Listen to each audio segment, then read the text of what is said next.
ধুবুৰীৰ গৌৰীপুৰ খুদিমাৰী গাঁৱত এছপিডি কামৰ শুভ উদ্বোধন কৰে বিধায়ক মিজানুৰ ৰহমান। গৌৰীপুৰৰ বিভিন্ন অঞ্চলত কেইবাটাও কামৰ শুভ উদ্বোধন কৰে বিধায়কগৰাকী। উদ্বোধনী অনুষ্ঠানটোত উপস্থিত থাকে গৌৰীপুৰ সমষ্টিৰ বিধায়ক মিজানুৰ ৰহমান, অভিযন্তা বঞ্জিত অধিকাৰী, জ্যেষ্ঠ সাংবাদিক জ্যোতিৰ্ময় চক্ৰৱৰ্তী, সমাজসেৱক সামিউল হক, মঞ্জুল হক আৰু স্থানীয় ৰাইজ।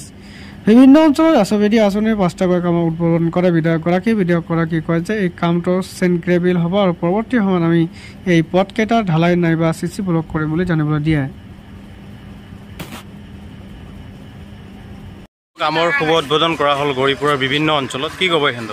নিশ্চয়কৈ ৰোড শ্ব'ৰ ফালৰ পৰা আমি ২.৫ কোটি টকা পাইছিলোঁ। তাৰে এইটো আমাৰ চেণ্ট গ্ৰেভিল GSB ৰোড আছিলে।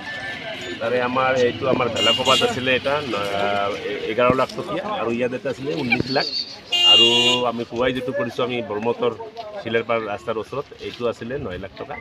যিয়ে নহওক আমি আজি 5টা কামৰ শুভ উদ্বোধনী কৰিম আৰু বাকীখিনি আৰু নেক্সট দেখা যাব। এই চেণ্ট গ্ৰেভিলৰ ৰাস্তাৰ যোগেদি এই ৰাস্তাখিনিৰ ফেজিবিলিটি হ'ব ফাৰ্ডাৰ ফিউচাৰ PWD আমি ঢালাই বা ব্লাক টকিঙৰ ৰাস্তা বা চিচি ব্লক কৰিব পাৰিম। কিন্তু এতিয়া এইটো গ্ৰাম্য ৰাস্তা আছিলে, এই ৰাস্তাবিলাক এতিয়া চেণ্ট গ্ৰেভিলৰ ৰাস্তা হ'ব। এতিয়ালৈ 5টা ৰাস্তাৰ কাম উদ্বোধন কৰিলোঁ।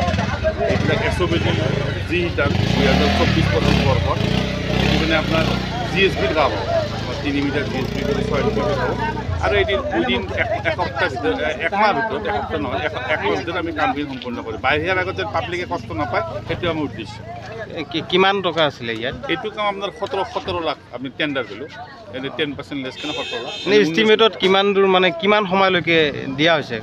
এইটো আপোনাৰ সময় দিছে আপোনাৰ 6 মাহ, কিন্তু আমি বাৰিষাৰ আগতে চেষ্টা কৰিম। আমাৰ যে পাব্লিকে যেন কষ্ট নাপায়, সেইটো আমাৰ উদ্দেশ্য।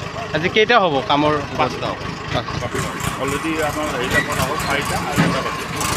বিশেষকৈ কি ক'ব কণ্ট্ৰেক্টাৰসকল? অন্য কাম আমাৰ PWD আমাৰ কাষতে গৌৰীপুৰ সমষ্টিত আমাৰ PWD ৰাস্তাৰ কাম নাই। যিখিনি কাম আমি বৰ্তমান লৈছোঁ এইখিনি আমাৰ ব্লকৰ ৰাস্তা। বৰ্তমান GSBৰ কাম হ'ব আৰু পৰ্যায়ক্ৰমে সেইটো আমি আপগ্ৰেড কৰিম। CC ব্লক হ'ব পাৰে, কাৰ্পেটিং হ'ব পাৰে বা ঢালাই হ'ব।